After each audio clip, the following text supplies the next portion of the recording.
When someone with an avoidant attachment style starts to get closer, it's important to understand the depth of what that really means. Avoidant individuals often grew up in environments where emotional expression wasn't met with safety, validation, or consistency. As a result, they learned to self-soothe by distancing themselves from others. Emotional intimacy became something that felt dangerous or overwhelming, rather than comforting. So when an avoidant person begins to show signs of closeness, whether through spending more time with you, opening up about something personal, or simply initiating contact more frequently, they are pushing against deeply ingrained survival mechanisms. This is not a small act. It is, in fact, a massive internal leap for them. At this stage, your response is critical. You may not immediately understand the weight of what they're doing, especially if you tend to be more emotionally expressive or comfortable with intimacy. But from their point of view, they're engaging in something that has historically brought discomfort, confusion, or even pain. To them, this move toward connection could feel like walking into the unknown, and they're watching carefully for signs of danger.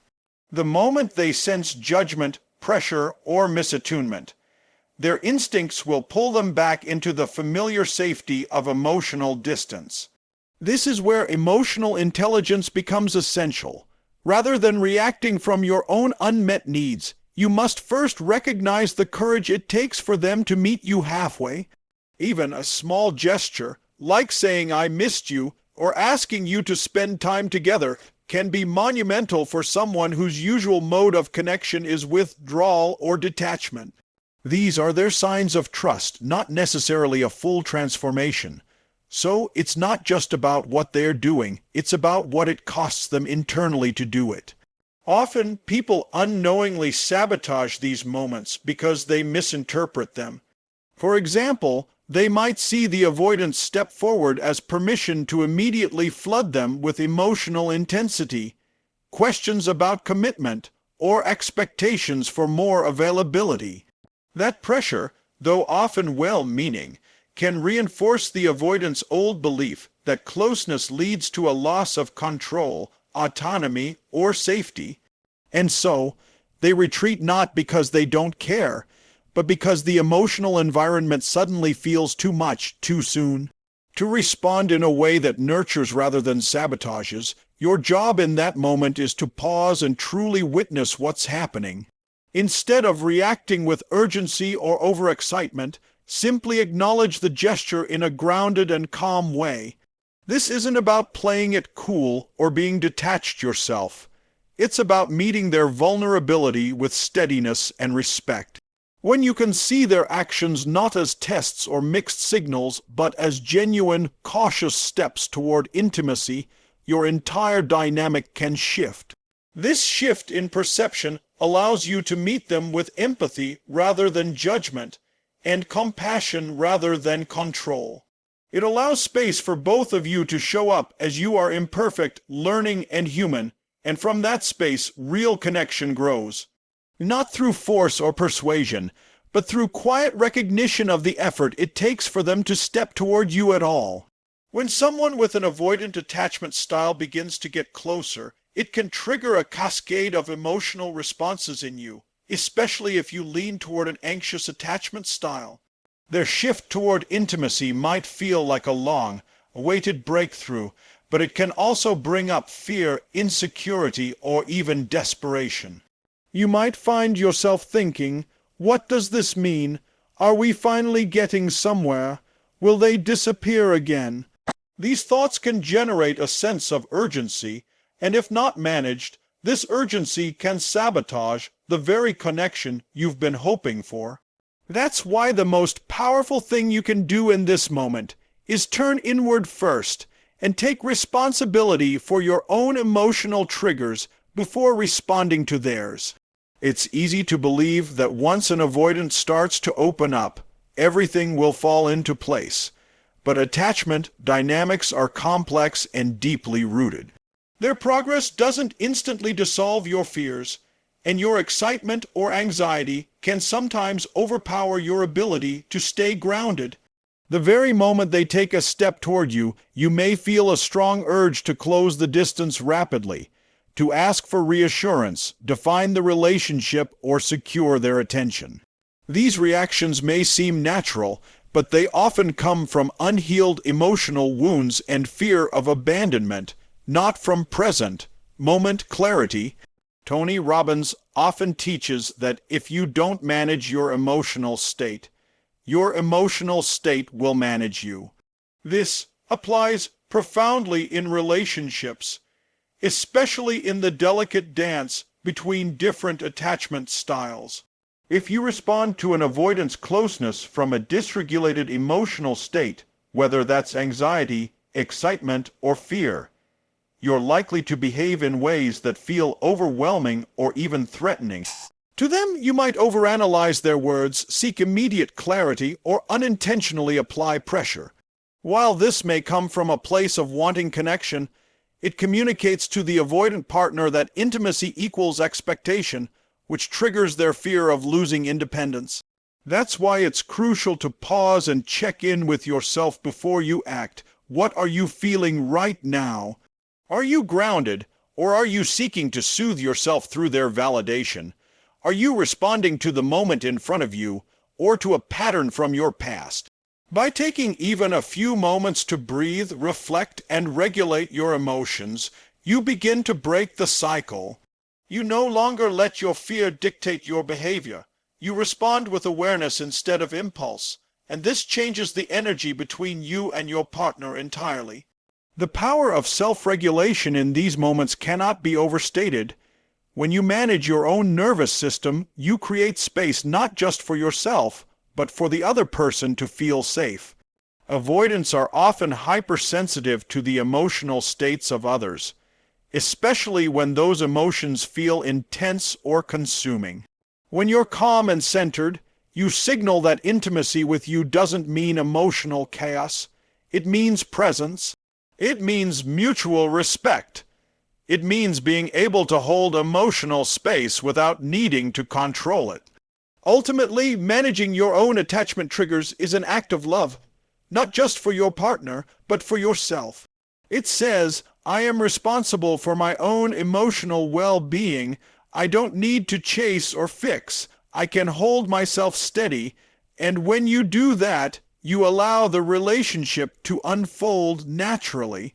You become a secure presence, not a reactive one. You stop the pattern of sabotage before it begins. And in doing so, you become someone with whom an avoidant person can finally feel safe enough to keep moving closer. When someone with an avoidant attachment style starts to open up, one of the most vital things you can offer them is emotional safety, not pressure. This distinction is subtle but powerful. Emotional safety means creating an environment where they feel seen, accepted, and respected without the fear of being judged, controlled, or overwhelmed. On the other hand, pressure often arises when we try to direct, accelerate, or define the relationship before it's naturally ready. For an avoidant person, pressure, no matter how well intentioned, feels like a threat to their autonomy and security. And when they feel that threat, they tend to pull away, not because they don't care, but because they are hardwired to protect themselves from emotional overload. At this stage, the way you respond to their openness is what determines whether the relationship deepens or regresses. Avoidants are not incapable of connection. They simply need to feel that connection doesn't come at the cost of their emotional independence. If they sense that getting close means giving up control, being flooded with expectations, or constantly having to reassure the other person, they will revert to their default coping mechanism, distance. So the most powerful gift you can offer in this moment is non-reactivity. It's the ability to witness their closeness without grabbing it, to appreciate their efforts without demanding more, and to be present without needing to define what it all means right away. Emotional safety is built through consistent, grounded presence. This means listening deeply without trying to fix, honoring their boundaries without resentment, and allowing intimacy to grow at a pace that feels manageable for both people. Sometimes emotional safety simply looks like being comfortable with silence, not interpreting it as rejection. It's understanding that an avoidance withdrawal doesn't always mean something is wrong. It often means they're processing, recalibrating, or simply needing space to feel like themselves again. When you meet that with calm understanding instead of panic or criticism, you reinforce the message that closeness doesn't have to be suffocating. Creating safety also means being emotionally self-sufficient. That doesn't mean closing yourself off. It means not relying on the other person to constantly meet your emotional needs. When you show that you can experience desire without desperation, affection without expectation, and intimacy without losing yourself, you create a powerful foundation of mutual respect. An avoidant person will feel far more open to connecting with someone who doesn't try to fix them, rush them, or mold them into their fantasy of what a partner should be. They are far more likely to trust and remain engaged when they sense that they are loved for who they are, not for how quickly they can meet someone else's emotional timeline. You might feel tempted to interpret their slow progress as disinterest or resistance, but often it is just careful, deliberate movement. Avoidants typically take longer to trust, and rushing that process can backfire. Instead, focus on making the relationship a safe space where they can step into vulnerability without fear of being met with intensity or emotional volatility. When you stay grounded and patient, you invite more of their authentic self to emerge, and as that trust deepens, they are more likely to let go of the defenses that once kept you at arm's length. In the end, connection that is nurtured without pressure becomes stronger, more resilient, and more fulfilling. You don't have to force anything.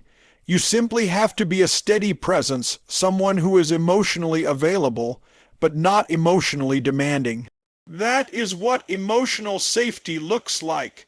That is what helps avoidant individuals feel not just ready, but willing to move closer and stay there. When someone who usually keeps their distance begins to let you in, it's easy to mistake that opening for a brief window of opportunity that must be seized with force. You might feel your heart racing, convinced that if you don't press every advantage right now by asking for more time together, expressing your love with intensity, or demanding clarity about the future, you risk losing the moment forever. Yet this impulsive drive to make something happen often backfires with avoidant partners because it taps into their deepest fear. That intimacy equals suffocation. In those moments, the more you push, the more they retreat. Instead of leaping at every sign of progress, learn to inhabit a state of calm receptivity. Let your breathing slow. Notice the steadiness in your voice. Speak with measured warmth rather than flooding them with emotion. By choosing to remain grounded, you create a signal to their nervous system that closeness with you doesn't have to be chaotic or overwhelming. Remaining calm doesn't mean you have to press pause on expressing your appreciation or affection. It simply means matching your tempo to theirs. When you notice them drawing near, whether they share a memory from childhood, ask about your day, or linger a little longer in conversation, respond with gentle acknowledgement. A quiet "thank you for sharing that," or "I really enjoy our time together," can be more disarming than a grand declaration. This approach honors the subtlety of their gesture and refrains from turning warmth into pressure. The result is a more balanced interplay where they feel invited to step closer at their own pace, rather than cornered by the intensity of your expectations. Tony Robbins emphasizes that your emotional state drives your outcomes. If you allow anxiety or excitement to rush you, you give those feelings the reins. Instead, cultivate conscious presence. Before you respond, take a moment to tune into your body. Is your chest tight? Are your thoughts racing? A simple pause, just a breath or two, can interrupt the reflex to escalate. In that space, you regain choice over your words and actions.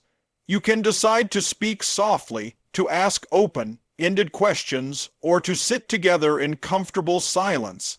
Each of these options conveys that you trust the process and respect their rhythm.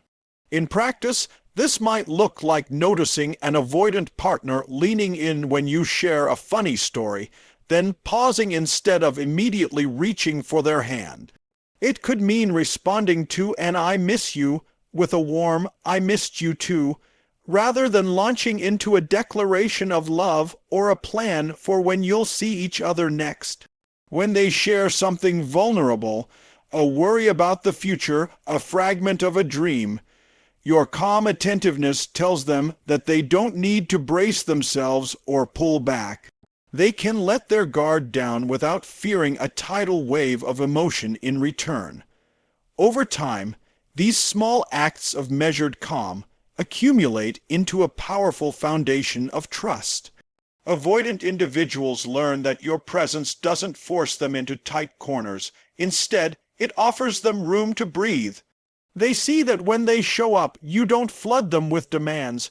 You simply acknowledge, accept, and stay with them. This steady emotional climate encourages them to keep experimenting with closeness. They begin to associate intimacy with safety instead of overwhelm. And because you've chosen calm over urgency, you give the relationship the space it needs to grow in depth and resilience, bonding not through a frantic sprint, but through the quiet assurance that comes when two people meet where they truly are.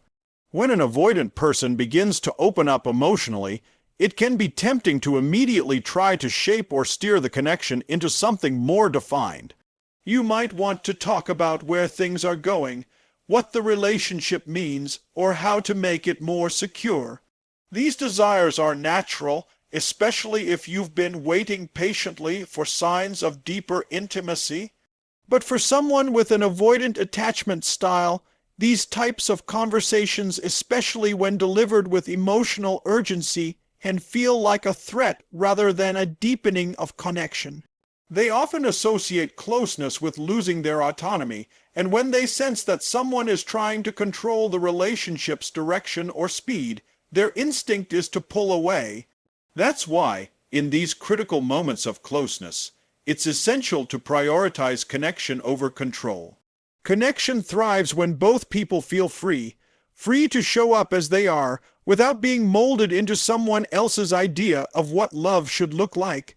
Control, even when subtle, sends the message that the other person needs to change in order to be fully accepted. It might come in the form of constant questions about the relationship's status, subtle emotional manipulation, or repeated efforts to define something they're not ready to define. These behaviors may not be intended to hurt, but they communicate that the connection is conditional, that it only holds value if it fits into a specific structure or outcome. For an avoidant partner, this activates the fear that love is a trap rather than a choice. And once that fear is triggered, they begin to withdraw, not necessarily because they don't care, but because they feel their emotional freedom slipping away. Tony Robbins often speaks about shifting your focus from what you're getting to what you're giving. This shift is incredibly powerful in any relationship, but especially in one where attachment wounds are being activated. Instead of asking, "What can I get from this moment of closeness?" ask, "What can I offer to support this connection without trying to control it?" That might mean offering your full attention, your calm presence, your patience, or your empathy. These gifts do not require the other person to meet any specific timeline or expectation. They simply create a safe emotional space where intimacy can take root and grow organically. You might not get the reassurance you crave right away. You might not hear the words you've been longing for in the exact form you imagined.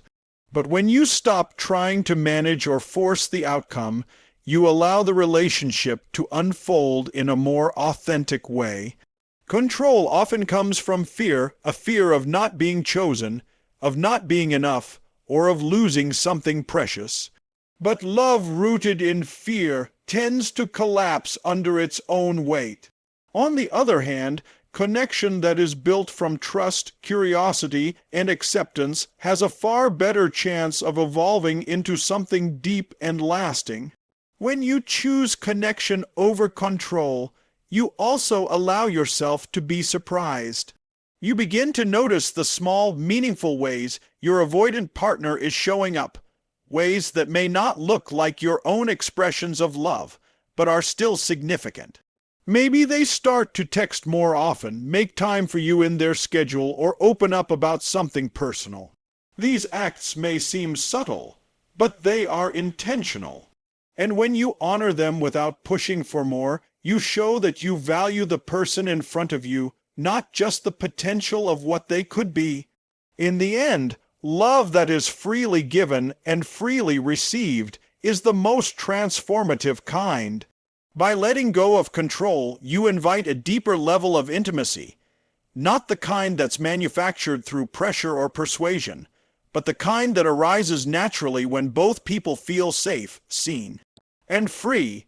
This is the space where avoidant individuals begin to trust that closeness doesn't mean losing themselves, and where true connection becomes not only possible, but sustainable.